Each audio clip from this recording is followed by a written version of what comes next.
क्या जो न्यूमरोलॉजी है वो कहीं न कहीं स्पिरिचुअलिटी से भी इंटरट्वाइन करती है? ट्रू है, बिल्कुल करती है क्योंकि स्पिरिचुअल अगर आप नहीं होंगे तो नंबर्स आपको नज़र नहीं आएँगे। दूसरा नंबर्स हमारे साथ हमारे जीने से लेकर हमारे मरने तक बिल्कुल जुड़े होते हैं। हम जेन ज़ी ज़्यादातर सुनते हैं, तो क्या जो आजकल की युवा पीढ़ी है वो कहीं न कहीं भगवानों से, हमारे धर्म से, हमारे कल्चर से क्या दूर होते जा रही है? नहीं, मुझे ऐसा लगता है कि आजकल की जेन ज़ीज़ ना बहुत समझदार है। उन लोगों को कोई भी चीज़ हवा में अगर बोलो ना तो वो चीज़ समझ नहीं आती, उनको हर चीज़ का लॉजिक चाहिए। हुँ। और जब उन्हें एक सैटिस्फैक्टरी आंसर मिल जाता है, एक लॉजिक मिल जाता है, वो उस चीज़ को मानते भी हैं और करते भी हैं। आजकल तो लोग बच्चे जिस दिन पैदा कर रहे होते हैं ना, वो भी डॉक्टर को बोल देते हैं, "रुक जाओ, आज इस दिन पैदा मत करना, हम पूछ के बताएँगे" एंड दिस इज़ ट्रू। कि हम अक्सर ये भी सुनते हैं कि जैसे सायंकाल में हम कहते हैं कि हम जब पूजा करते हैं 6-7 बजे के करीब, तब भगवान या देवी-देवता हमारे घर पर प्रवेश करते हैं। ये देखो मैं अगेन इसको ना फेथ बोलूँगी। आप मानो तो सब चीज़ें हैं, आप नहीं मानोगे तो कुछ भी नहीं है। हुँ। जैसे गुरुजी के बारे में आपने सुना होगा, बड़ा मंदिर है ना गुरुजी का, तो वहाँ बड़ी फ्रेग्रेंस आती है। ये ट्रू है, ये मैंने भी फ़ील किया है और कई बारी होता भी है। मगर अगर इसको साइंटिफिकली रीज़न के साथ देखोगे ना, तो आपको कई बारी सिगरेट स्मोकिंग की भी स्मेल आ रही होती है। हुँ।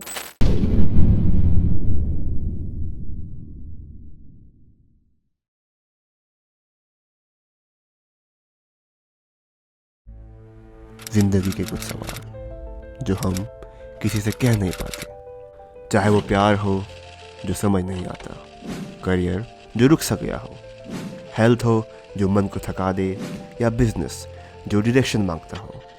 हर प्रॉब्लम का एक सोल्यूशन होता है, बस ज़रूरत है एक सही गाइडेंस की।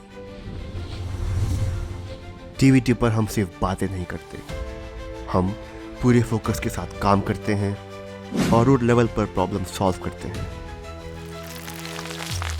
चाहे हो लव, करियर, हेल्थ, बिजनेस या जो भी सॉल्यूशंस, यहाँ सब मिलेगा। सर्टिफाइड एंड ओरिजिनल, बिना किसी दिखावे के, बिना किसी रिवाज के, जहाँ आपकी डिटेल्स भी कॉन्फिडेंशियल और आपका पैसा भी सेफ।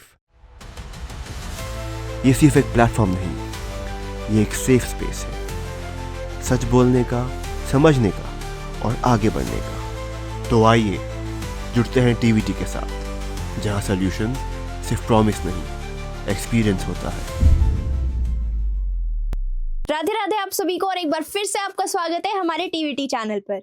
मैं आशा करती हूँ कि आपको हमारी पिछली वीडियोस बेहद पसंद आ रही होंगी। तो आज मैं और मेरी पूरी टीम एक नई और स्पेशल वीडियो आपके सामने लेकर आ चुके हैं। तो आज की जो हमारी स्पेशल गेस्ट है वो है तराना कालरा जी, जो कि एक रेनाउंड न्यूमरोलॉजिस्ट हैं। तो पूरी वीडियो जानने के लिए, पूरी वीडियो देखने के लिए अंत तक जरूर बने रहे, क्योंकि आपको इस वीडियो में बहुत ज्यादा इन्फॉर्मेशन मिलने वाली है जो कि आपके बहुत ज्यादा काम आएगी। तो अंत तक जरूर बने रहे। Hello ma'am. हेलो, कैसे हैं आप? बढ़िया मैम, बढ़िया। नमस्कार, मेरा नाम तराना कालरा है और मैं न्यूमरोलॉजिस्ट हूँ। नेम डिज़ाइनिंग करती हूँ, कॉन्टैक्ट नंबर, फ़ोन नंबर्स, आपके सब चीज़ें अच्छे से डिज़ाइन करके देती हूँ। Visiting card, logo designing. So ma'am, सबसे पहले मैं आपकी जर्नी जानना चाहती हूँ कि आपने कैसे सोचा कि आपको एक न्यूमरोलॉजी की लाइन में जाना है? वेल, सोचा नहीं था जाना है, क्योंकि आफ्टर कोविड बहुत सारे ऐसी चीज़ें होने लग गई थी घर में, जॉब नहीं थी, काम नहीं था, न्यूमरोलॉजी सीखी। लगा ये मेरे साथ ही क्यों हो रहा है, या सिर्फ़ मेरे साथ ही हो रहा है या बाकियों के साथ भी हो रहा है। फिलहाल अपने आंसर्स ढूँढने के लिए न्यूमरोलॉजी करी एंड उसके बाद लगा कि ये करना चाहिए, क्योंकि इसको करने के बाद मुझे बहुत बेनिफिट हुआ। लोगों की हेल्प करनी मैंने स्टार्ट करी, रैंडमली करती थी, हेल्प करनी स्टार्ट करी और उसके बाद बस करते ही गए। फिर न्यूमरोलॉजी में डीप करा और हेल्प भी होती है लोगों की इससे। Nice ma'am. एंड मैम, जैसे मैंने आपकी इंस्टा प्रोफाइल देखी है तो उसमें आप ज़्यादातर आध्यात्मिक तौर से हमें नज़र पे आते हैं।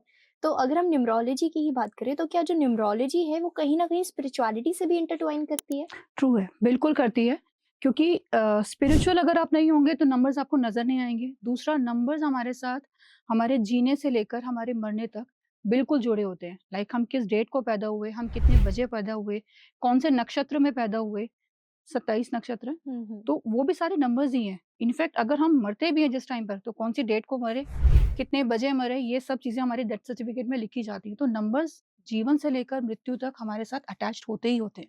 और अब से नहीं है, ये बहुत पुराने टाइम से अटैच्ड है, चाहे हम माने या ना माने इस चीज़ को। Right, right.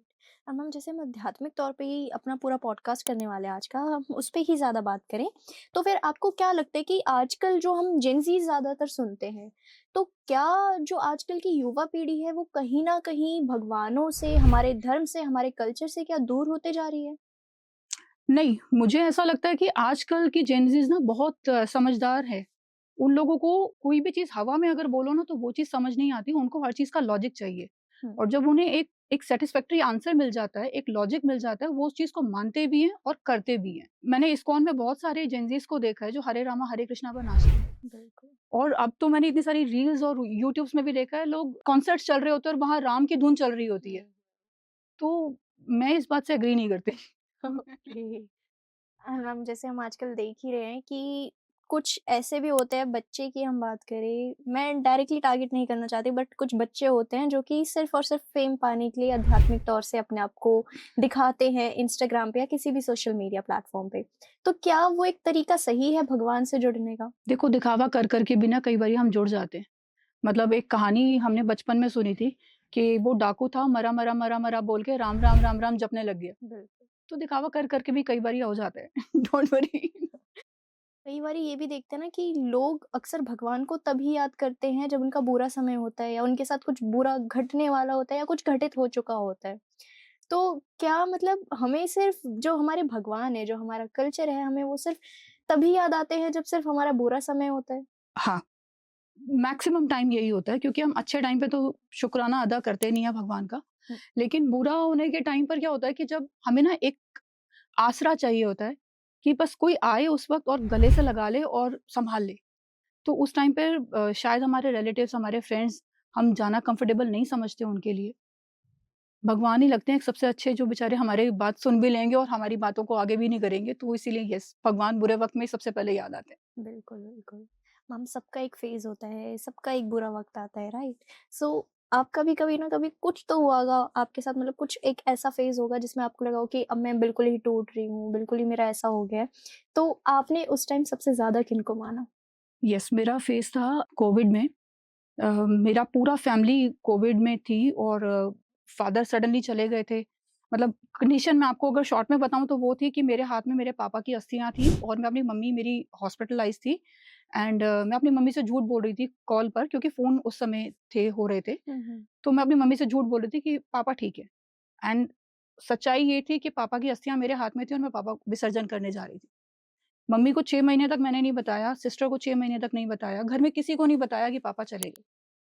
तो उस समय मुझे समझ नहीं आ रहा था कि मैं क्या करूँ? तो उस समय मुझे सिर्फ़ भगवान याद आ रहे थे और मैं सिर्फ़ जाप कर रही थी बस। हम बोले बाबा जी को कि मृत्युंजय का जाप कर रही थी कि बस जो चले गए कोई बात नहीं, उनको शांति देना, लेकिन जो है मेरे जीवन में उनको बचा के रखना। तो यस, बिल्कुल। तब ज़्यादा मैं कनेक्टेड हुई थी। कनेक्टेड पहले भी थी बट वो एक ऐसा फ़ेज़ था जब मैंने सचमुच में फ़ील किया कि कोई पावर है। हुँ, जो हुँ। आपके साथ हमेशा रहती है। क्योंकि अगर उस सिचुएशन को मैं आज के दौर में सोचूँ तो शायद मैं वो चीज़ कभी भी नहीं कर पाऊँगी। आज मैं शायद उस लेवल पे जा ही नहीं सकती कि मैं पापा के लिए ऐसा कुछ सोचूँ। हुँ। बट येस, वो पावर भगवान ही देते हैं उस समय। बिल्कुल, बिल्कुल। तो मैम जैसे आजकल हम देख रहे हैं कि लोग भगवानों से थोड़ा बहुत डरने भी लगे हैं। हालाँकि भगवान से डरने की कोई ज़रूरत नहीं है क्योंकि वो हमारा अच्छा ही चाहते हैं, सबका भला चाहते हैं। लेकिन फिर भी कहीं न कहीं हम देख ही रहे हैं कि भगवानों का एक खौफ मन में आ गया है क्योंकि हम वो रील देख रहे हैं कि भगवान नाच रहे हैं किसी मनुष्य के शरीर में आके। देखो, वो मैं मानती ही नहीं हूँ, वो मैं पॉसिबल रखती ही नहीं हूँ कि भगवान किसी के शरीर में आ सकते हैं, नंबर 1। नंबर 2, डरना जायज़ भी है। क्यों? क्योंकि वो एक न्यायाधीश की तरह हम उनको देखते हैं और बचपन से ही ना हमें कभी न कभी ये चीज़ सिखाई जाती है कि आप जो गलत कर रहे हो ना, कोई नहीं देख रहा लेकिन एटलीस्ट कोई है जो आपको देख रहा है ऊपर बिल्कुल। से। तो डरना जायज़ भी है और ये डर आजकल इसलिए भी बढ़ रहा है क्योंकि हर इंसान जानता है कि उसने कुछ ना कुछ गलत ऐसा किया है जो हुँ। किसी को नहीं पता लेकिन भगवान को पता है।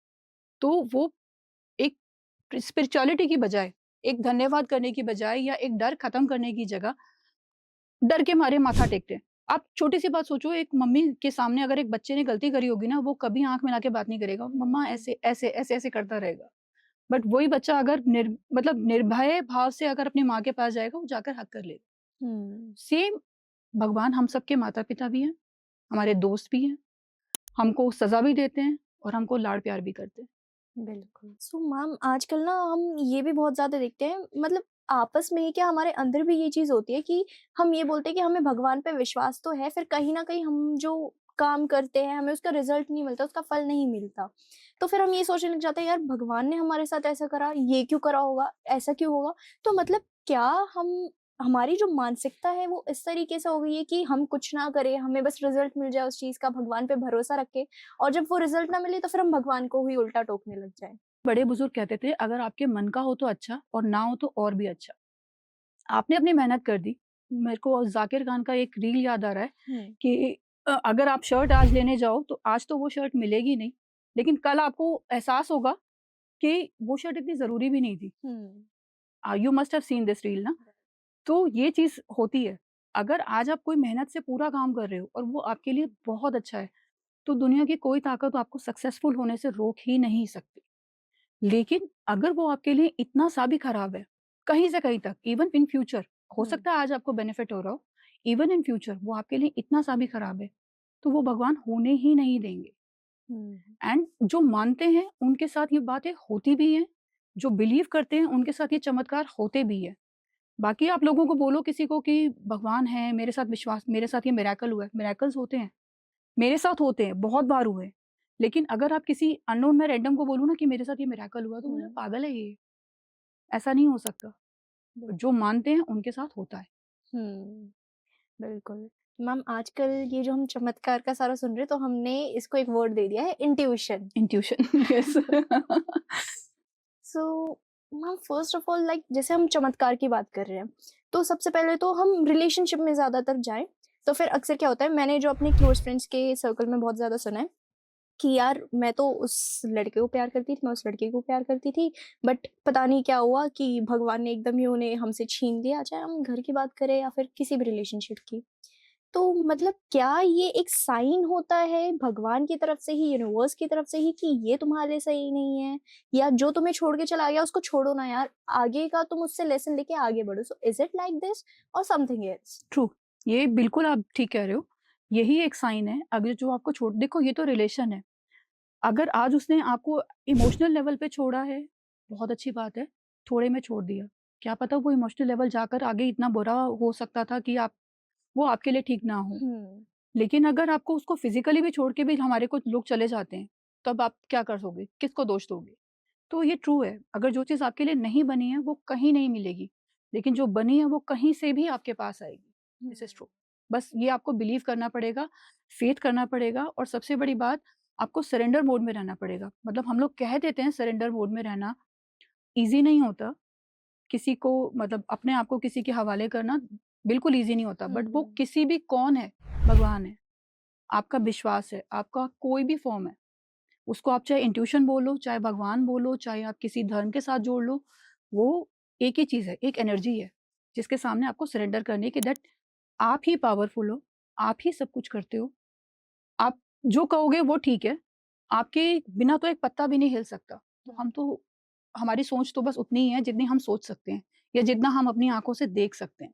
आप उससे बिल्कुल। भी ज़्यादा का देख सकते हो। तो अगर कोई रिलेशन चला भी जाए, कोई छोड़ के चला भी जाए, अफ़सोस मत करो, थैंक यू बोलो उसको, चलो थैंक यू तेरा मेरा साथ यहीं तक का था। बिल्कुल। और मैम रिलेशन में ही हम काफ़ी ज़्यादा ये भी देखते हैं, मतलब वो एक कार्मिक पैटर्न होता है या क्या साइकिल होती है हमें सच में समझ में नहीं आता, लेकिन हम अक्सर ये देखते हैं कि हम लोगों को ना एक ही इंसान रिपीटेडली बार-बार ही दिख रहा है, चाहे हम ये कई बारी होता है, मतलब मेरे साथ तो कई बारी हुआ है कि यार मैंने इसकी शक्ल भी नहीं देखना चाहती।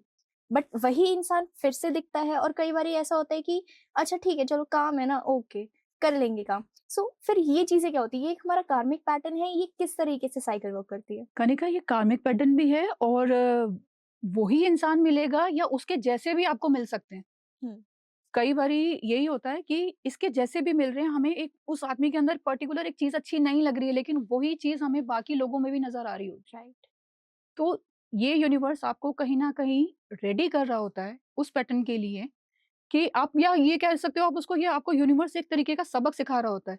टीचर्स होते हैं ना, हुँ। आपको जो चीज़ समझ नहीं आती वो बार-बार, बार-बार, बार-बार, बार-बार वही समझाते रहते हैं। तो he is the universal teacher. वो जब तक आप उस चीज़ से बिल्कुल निकल नहीं जाओगे ना, तब तक आपको वो बंदा सामने आता ही रहेगा, मिलता ही रहेगा जब तक आप उसे कंफर्टेबल भी नहीं हो जाओ। क्यों? क्योंकि हमारी ईगो वो मारना चाहता है इंटरनली। वो चाहता है हम अपनी ईगो मारकर ये काम खत्म करें। हम क्योंकि हम सब अपने अपना काम करने के लिए आए हैं यहाँ पर, ठीक है ना? इसके साथ मेरा जो रिलेशन है, बस एक नया कर्म नहीं बनाना कि इसके साथ मैं गलत बोलूँ या कुछ करूँ तो एक नया कर्म स्टार्ट हो और वो नेक्स्ट अगले जन्म में खत्म हो। इसको यहीं के यहीं खत्म करो, तो उसके साथ नफ़रत मत करो, प्यार मत करो, बस अपना काम करो और निकलो आगे। Right, right.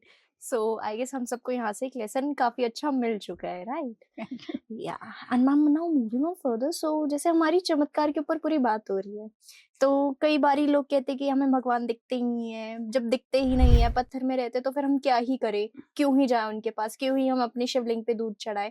और जो कि हमें एक मूवी के जरिए ये देखने को भी मिला था कि भगवान पे ही केस कर दिया गया है। देखो, भगवान दिखने के लिए वो प्रकट होके तो सामने आएँगे नहीं। एंड आपको कैसे पता कृष्ण जी वैसे ही हैं जैसे आपको वो मूर्ति में नज़र आ रहे हैं? बिल्कुल, क्या पता वो उससे ज़्यादा हैंडसम हो। है ना? बिल्कुल। राधा जी कितनी ब्यूटीफुल है, उनकी तो हम जब पढ़ते हैं गीता, भागवत गीता या अध्याय पढ़ते हैं तो सुनते हैं कि राधा जी इतनी खूबसूरत हैं कि वो हमेशा घूंघट में रहती हैं और उनके पैर हमें देखने को भी नहीं मिलते, जी। क्योंकि वो कृष्ण जी से भी ज़्यादा खूबसूरत हैं। तो बनाने वाले ने तो उतनी ही बनाई है ना वो मूर्ति जितनी वो बना सकता है। तो भगवान ऐसा नहीं है कि वो मूर्ति से प्रकट होके आपके सामने आएँगे। वो किसी न किसी के थ्रू आपको हेल्प करते हैं। वो फिर आपकी मदर हो या फादर हो या फ्रेंड हो या कोई पर्सन हो, किसी के भी थ्रू आपके सामने आएँगे, आपका काम करके चले जाएँगे। हम्म। खुद खुद तो डेफ़िनेटली अगर वो आएँगे तो हम उनको देख भी नहीं पाएँगे। सो भगवान आते हैं, ज़रूर आते हैं, किसी न किसी रूप में आते हैं, खुद नहीं आते तो वो किसी को भेज देते हैं। हम्म। यही होता है। भगवान हमारे लिए स्पेशली नहीं आएँगे, हमने इतना अच्छा काम नहीं किया कि भगवान खुद उतर कर आएँगे। अपने सर्वेंट्स को भेज देंगे वो हमारे लिए, जाओ बेटे इसका काम खत्म कर लो। मैम जैसे कृष्णा जी, हमारे बहुत प्यारे कृष्णा जी और राधा जी की बात चल ही रही है, तो ऐसे ही हमने निधि वन के बारे में बहुत ज्यादा सुना है वृंदावन में। हुँ। तो उनका आप थोड़ा हमें ब्रीफ दे सकते हैं? निधि वन में कहते हैं कि जितने भी वहाँ पे बहुत सारे ना तुलसी के पेड़ हैं। हम्म। तुलसी जी के मतलब पौधे आपने देखे होंगे, पेड़ कहीं नहीं देखे होंगे। बिल्कुल। वहाँ पर बहुत सारे सचमुच में पेड़ हैं एंड वो जितने भी पेड़ हैं ना, वो सारे जोड़े में हैं और वो जितने भी जोड़े हैं, वो आपस में ऐसे करके मिले हुए हैं। तो कहते हैं कि हर पूर्णमासी पे वहाँ पर रास होता है। लोगों ने सुने हैं वहाँ पर कि घुंघरूओं की आवाज़ आती है, रास होता है। वहाँ के लोग 5 बजे के बाद अपना दरवाज़े वगैरह सब बंद कर लेते हैं, कोई नहीं जाता। कहते हैं वो जितने भी पेड़ हैं, वो सारी गोपियाँ, सखा, कृष्ण जी की गोपियाँ बन जाती हैं और वहाँ रास होता है और सुबह के टाइम वो वापस तुलसी जी बन जाती हैं। तो मैंने भी सुना ही है, मैंने देखा नहीं है। हाँ, निधि वन देखा है मैंने बट एग्ज़ैक्टली बंद कर देते हैं वहाँ जाना, अलाउ नहीं है किसी को और कहते हैं जो देखते हैं, वो फिर सुबह बताने की हालत में नहीं होते, क्योंकि वो एक परम आनंद हो जाता है। बिल्कुल, बिल्कुल। तो मैम जैसे मैं आपसे एक चीज़ पूछूँ, क्योंकि हम लोग ज़्यादातर लाइक तंत्र मंत्र, तांत्रिक साधक इन सब के साथ भी पॉडकास्ट करते हैं। क्योंकि एस्ट्रोलॉजी में आप भी जानते हैं कि 2 तरीके से आ जाते हैं, सात्विक और तामसिक, है ना? हुँ। तो अगर मैं बात करूँ, हमारे जो ऑडियंस है वो बहुत ज़्यादा शॉर्टकट अपनाना चाहती है। ट्रू। तो अगर मैं आपसे पूछूँ तंत्र मंत्र सच में एग्ज़िस्ट करते हैं, तो आपका क्या कहना है? करते हैं, बिल्कुल करते हैं। देखो अगर भगवान है तो राक्षस भी है, दिन है तो रात भी है। ऐसे अगर सात्विक लोग हैं, तो तांत्रिक लोग भी हैं और तंत्र साधना भी होती है। ऐसा नहीं है कि हम लोगों पर नहीं होती, हम पर भी होती है। तंत्र तो किसी पर भी हो सकता है। तंत्र तो कृष्ण जी पर भी हुआ था। बट ये है कि उस पोजीशन में अगर आपका बिलीफ स्ट्रांग है, अगर आपका विश्वास स्ट्रांग है, तो तंत्र मंत्र कहीं से कहीं तक आपको इतना सा भी असर नहीं करेगा। हाँ, असर करेगा, उस लिमिट तक असर करेगा जहाँ तक कर सकता होगा, लेकिन उससे बड़ी पावर हमारे पास है। अगर तंत्र होता है, देखो अब राक्षस होते हैं तो उसका वध करने के लिए हमारे भगवान ही हैं। तो जब सुप्रीम पावर हमारे पास है तो हम इधर-उधर देखे भी क्यों? कर दे तो जिसको जो करना है। जी। मैम जैसे आजकल हम देखते हैं ना कि हम लोगों को अंदर से ऐसा लगता है हम सब कुछ सही कर रहे हैं, चाहे हम पूजा करें, व्रत करें, मंदिर जाएं या कुछ भी करें, तो हमें अंदर से लगता है कि सब कुछ सही है। लेकिन फिर भी कुछ ना कुछ हमारे अंदर ना एक वो खालीपन सा हमें देखने को मिलता है। ऐसा लगता है कि कुछ सही नहीं है या अकेले रहना है, किसी से बात नहीं करनी। तो इसमें असल में किस चीज़ की कमी होती है? इसमें कमी नहीं है, इसमें आपकी पूर्णता है। मतलब आप ये देखो, जब भगवान आपको कुछ देना चाहते हैं ना, तो वो आपके आस-पास से इतनी नेगेटिविटी हटा देंगे, उस हर इंसान को हटा देंगे आपके पास से जो आपके जीवन में इतना सा भी कष्ट ला रहा होगा, नेगेटिविटी ला रहा होगा। हो सकता है सामने आपके बहुत सारे लोग हों, आपके फ्रेंड सर्कल में, रिलेशन में होते ही हैं, हर किसी के साथ ऐसा होता ही है, हम्म, या प्रोफेशनल वर्क एटमॉस्फेयर आपका ऐसा हो कि लोग अभी तो बहुत अच्छे बन रहे हैं लेकिन इंटरनली सोचते हो यार ये कर रही है, अच्छा कर रही है, इसका ये अच्छा लग रहा है, वो अच्छा लग रहा है, पर इंटरनली जरूरी नहीं है नेगेटिव में, इतना सा भी नेगेटिव अगर कुछ होगा ना तो भगवान आपको हटा देंगे। एंड ये ट्रू है, गीता में भी लिखा है, जितना आप सक्सेसफुल होते जाओगे उतना आप अकेले होते जाओगे, हम्म, क्योंकि टॉप पर आप अकेले ही जा सकते हो, आप बर्डन लेके हिल पर नहीं चढ़ सकते, आप माउंटेन नहीं क्लाइम कर सकते। तो बर्डन्स आपको वो निकालने पड़ेंगे, और जितना बर्डन्स निकलेंगे उतने आप अकेले होते जाओगे, खाली होते जाओगे, और उतना ज्यादा आप कनेक्ट होते जाओगे ईश्वर के साथ। तो मैम अक्सर ना मैंने ना रील्स में एक चीज देखी है कि किसी ने कहा है कि अगर आपको उबासी आएगी पूजा करते समय या फिर जब आप भगवान जी का ध्यान कर रहे हो, मंत्र जाप कर रहे हो, अगर आपको उबासी आती है तो ये होता है या तो आप बिल्कुल भी ध्यान नहीं दे रहे हो, आप फोकस नहीं हो पूजा पे, और या तो फिर आप कि मतलब जो आपकी पूजा है, जो आप चाहते हो अपने भगवान से मांगने या जो भी आपकी इच्छा है वो आपकी पूर्ण हो रही है। तो क्या ऐसी भी चीजें होती है? बेकार की बातें हैं लॉजिक नहीं है ऐसे जिंजी कैसे मान सकते हो यार यार एक बात छोटी सी सोचो, हम ह्यूमन बॉडी में हैं, हमें उबासी भी आएगी, हमें छींक भी आएगी, हमें रोना भी आएगा, हमें हंसना भी आएगा, हमारे सारे इमोशंस भी होंगे, और हम किसके सामने खड़े हैं? जिसने हमें बनाया है। अब ये तो नेचुरल चीजें हैं, इसको हम कंट्रोल नहीं कर सकते, तो इसका हमारी विश फुलफिलमेंट से कोई मतलब नहीं है। अगर मैं भगवान से मांगती रहूं मुझे 1 करोड़ दे दो, मुझे 1 करोड़ दे दो, मुझे 1 करोड़ दे दो, और मेहनत में कुछ करो ही ना, उबासियां लेती रहूं, रोती रहूं, तो ये बिल्कुल। कोई बात नहीं है इसमें बिल्कुल, बिल्कुल। मैम ऐसे ही एक और मिथ, मतलब मेरे को नहीं पता वो मिथ है क्या है, मैं वो आपसे जानना चाहूँगी कि हम अक्सर ये भी सुनते हैं कि जैसे सायंकाल में हम कहते हैं कि हम जब पूजा करते हैं 6-7 बजे के करीब, तब भगवान या देवी-देवता हमारे घर पर प्रवेश करते हैं। तो क्या जैसे अगर ये मैंने सुना है, अक्सर अपनी मम्मियों से हम सुनते हैं, मम्मी और दादियों से, कि जब आपको 6-7 बजे फूलों की एकदम से महक आने लगे, एकदम ऐसा लगे पूरी फ्रेग्रेंस आ रही है, गार्डन आपके घर में आ गया है, तो ये सच में देवी-देवताओं का वहाँ पे वास हो जाता है? ये देखो मैं अगेन इसको ना फेथ बोलूंगी, आप मानो तो सब चीजें हैं, आप नहीं मानोगे तो कुछ भी नहीं है। हुँ, जैसे गुरुजी के बारे में आपने सुना होगा, बड़ा मंदिर है ना गुरुजी का, तो वहाँ बड़ी फ्रेग्रेंस आती है। ये ट्रू है, ये मैंने भी फील किया है, और कई बारी होता भी है। मगर अगर इसको साइंटिफिकली रीजन के साथ देखोगे ना, तो आपको कई बारी सिगरेट स्मोकिंग की भी स्मेल आ रही होती है। हुँ, तो वो भी एक मतलब साइंस इसको नहीं मानती है, लेकिन yes it's depend upon your faith. हम फेथ करते हैं तो हमें फ्लावर्स की फ्रेग्रेंस आती है। हुँ, जो लोग नहीं करते उनको कई बारी इतनी, मैंने उन लोगों को भी देखा है जिनको सिगरेट स्मोकिंग कुछ नहीं हो रहा होता उनके आसपास, घर में होते हैं, लेकिन उनको वॉमिट फील हो रही होती है जस्ट बिकॉज, क्योंकि वो कहते हैं इतना स्मोक की स्मेल आ रही है मुझे, आई डोंट नो क्या हो रहा है, क्या हो रहा है, ऐसे भी लोग देखे हैं मैंने। So hmm, again it's depend upon your faith. Okay. हाँ मैम, एक चीज़ मैं न्यूमरोलॉजी के थ्रू आपसे जानना चाहूँगी, क्योंकि अक्सर जितने भी न्यूमरोलॉजिस्ट आए हैं, तो उन्होंने ये कहा है जिनका मूलांक 7 होता है, वो बहुत ही ज़्यादा स्पिरिचुअल होते हैं, बहुत ही ज़्यादा भगवान से कनेक्टेड होते हैं। तो मैं आपको बताना चाहूँगी कि मेरा मूलांक भी 7 है। क्या सच में ऐसा होता है कि जो 7 नंबर का मूलांक है, वो सच में स्पिरिचुअल बेस्ड होते हैं? ये मुझसे ज़्यादा तो आप खुद बता सकते हो। But the thing is yes हो सकता है, स्पिरिचुअलिटी के साथ भी होते हैं, बिकॉज़ 7 नंबर वालों के साथ क्या होता है, केतु का नंबर होता है ये 7। केतु का ना सर नहीं होता। हुँ, एक राक्षस है, राहु और केतु आपने सुना होगा। जी। तो राहु सिर होता है और केतु बाकी का बॉडी होता है। राहु जो देख सकता है वो कोई और नहीं देख सकता। जो कर सकता है वो कोई और नहीं कर सकता। मतलब वो देवताओं को भी एक तरीके से कहते हैं छल करके उनके साथ बैठ गया था, हुँ, अमृत पान करने के लिए। जी।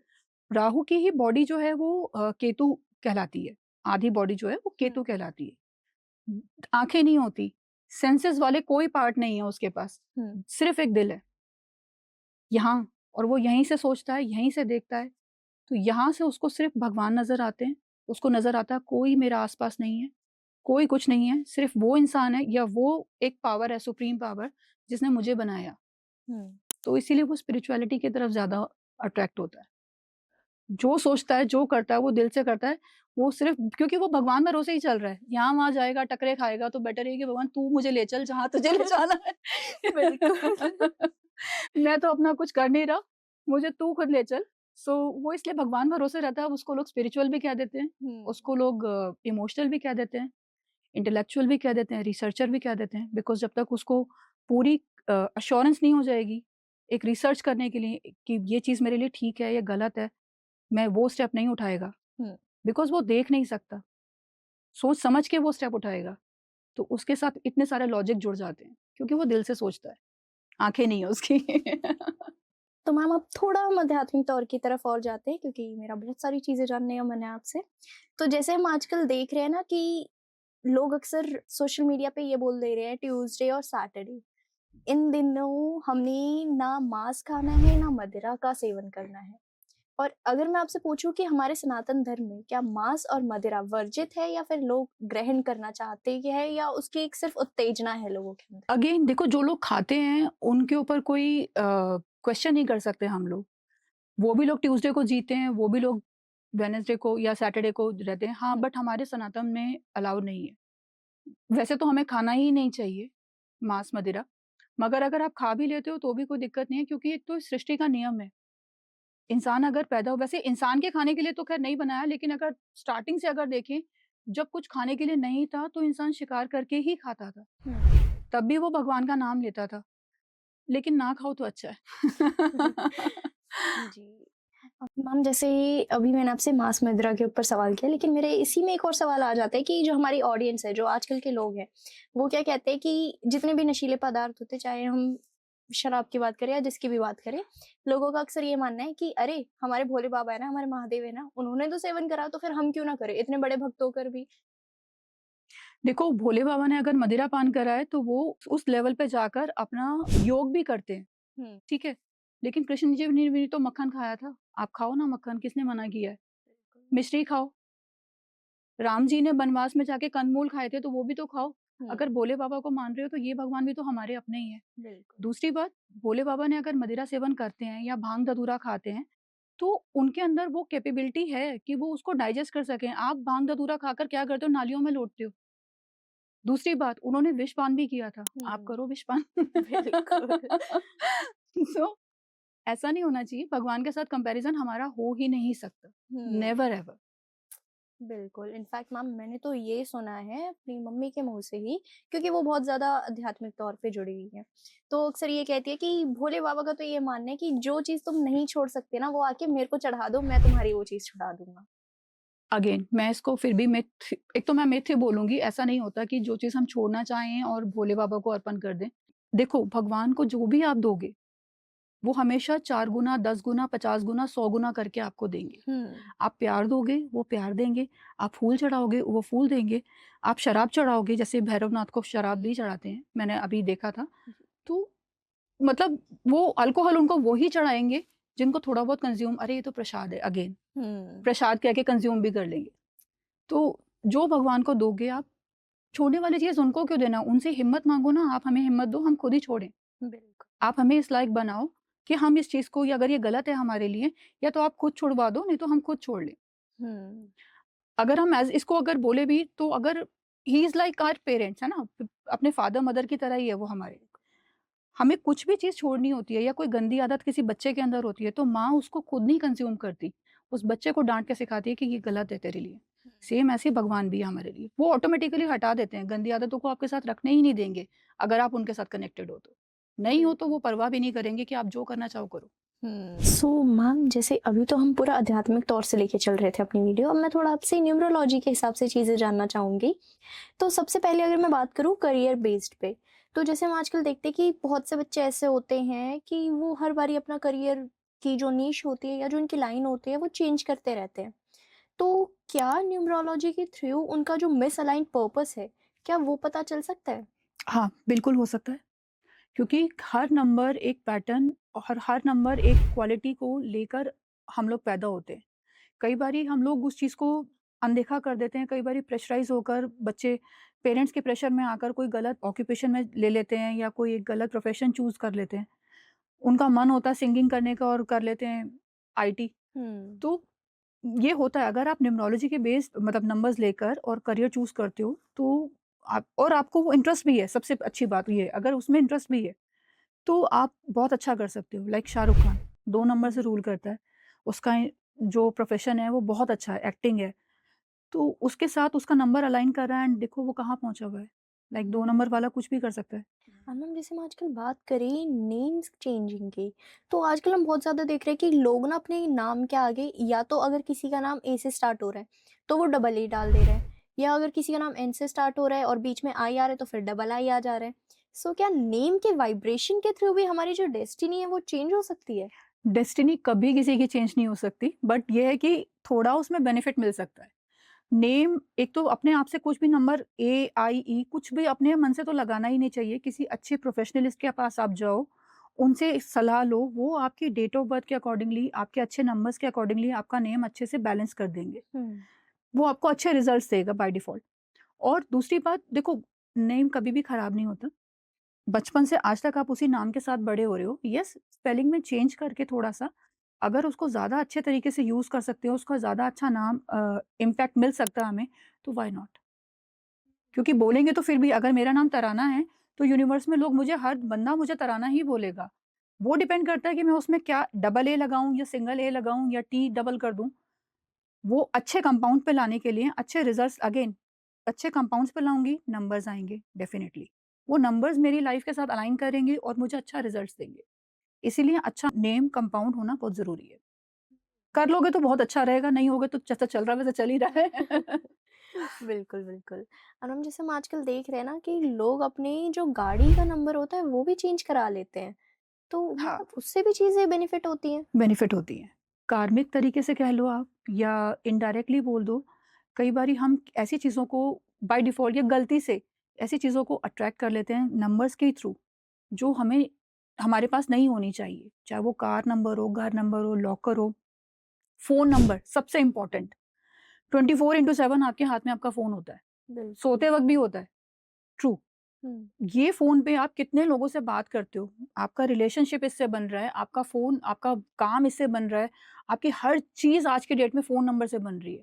तो फ़ोन नंबर्स भी अगर आप अच्छे नंबर्स के साथ लोगे, अच्छे कंपाउंड के साथ लोगे, अपनी डेट ऑफ बर्थ के साथ अलाइन करके लोगे, ये बेनिफिट देगा ही देगा। मतलब आज मैंने टोटल आज तक अपने करियर में जितने भी हुए हैं, ना करते हुए कम से कम 4000 नंबर्स मैंने चेंज करे हैं, फ़ोन नंबर। एक-एक फैमिली के 20-20 नंबर्स भी चेंज करे हैं मैंने। सो फ़ोन नंबर तो मेरी स्पेशलिटी आप बोल सकते हो।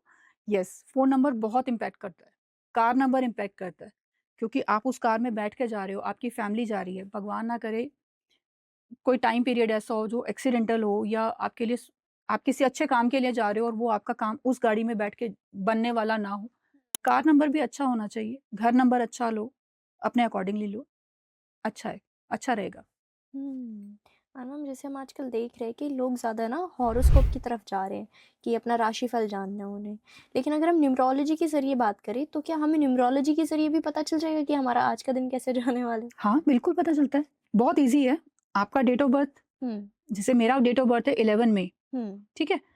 1978, 79, 78 जो भी हो, हुँ। मुझे अगर आज का दिन अपना देखना है, मैं 11 को प्लस करूँगी, 1 + 1 प्लस मई को प्लस करूँगी 5, हुँ। 7 और आज की डेट को भी अगर मैं अलाइन कर लूँ, आज की डेट जो भी है हुँ। 29 जैसे 27 है, 27। 27 को मैं प्लस कर लूँगी, आज का ईयर ये प्लस कर लूँगी और 12 मंथ जो भी चल रहा है। 27 2 + 7 + 1 + 2 + 2 + 5 कितना हो गया? 2 7 और 2 9 और 1 10 और 2 12, 2 14, 16, 17, 18, 19, 20, 21 3 हुँ। दैट मीन्स 3 नंबर मेरे साथ अलाइन करता है। मेरे लिए आज का दिन बहुत अच्छा है। लोग शनिवार को बुरा मानते हैं, मेरे लिए शनिवार बहुत अच्छा है। सारे बेनिफिट, सारे अच्छे काम मेरे शनिवार को होते हैं। जितने अच्छे-बुरे जो भी काम होते हैं थर्सडे को होते हैं। मतलब डिपेंड्स। बिल्कुल आप आज का नंबर जान सकते हो। न्यूमरोलॉजी से तो आप बहुत कुछ जान सकते हो। आज की डेट, आने वाली डेट, इवन आजकल तो लोग बच्चे जिस दिन पैदा कर रहे होते हैं ना, वो भी डॉक्टर को बोल देते हैं, "रुक जाओ, आज इस दिन पैदा मत करना, हम पूछ के बताएँगे" एंड दिस इज़ ट्रू। बहुत बारी सिज़ेरियन जो बच्चे पैदा होते हैं, हुँ, हुँ। काफ़ी सारे मेरे पास मेरे क्लाइंट्स ऐसे भी आए हैं, जिन्होंने मेरे से पूछ के डेट निकलवाई है और उस डेट पर अपनी डॉटर को या अपने बेटे को लेकर आए हैं वो इस दुनिया में। ऑल्दो पहले तो ये सब भगवान के हाथ में होता था, लेकिन आजकल ये चीज़ें इंसान के हाथ में हो गई हैं। This is true. Hmm. But phone number pattern तो मैं सबको बोलती हूँ कि एटलीस्ट फ़ोन नंबर एक बार तो आप अपना ज़रूर दिखाओ डेट ऑफ बर्थ के साथ, क्योंकि हम लोगों का ज़्यादातर काम फ़ोन से ही होता है। बिल्कुल। तो वो नंबर्स अगर अच्छे होंगे आपके लिए, तो आपके लिए बहुत सारा काम आएगा एंड काम आना चाहिए यार। रुकना नहीं चाहिए। Thank you so much for watching this podcast. अगर आप लोगों को कोई भी क्वेरी हो, कुछ भी पूछना हो, feel free to ask. Contact numbers यहाँ सारे विजिबल हो रहे हैं स्क्रीन पर। एंड मैं सबको यही बोलूँगी, नंबर्स हमारे साथ भी रहते हैं, नंबर्स हमारे बाद भी रहते हैं। नेम में बहुत कुछ रखा है तो नेम चेंज भी कराओ और ठीक भी कराओ।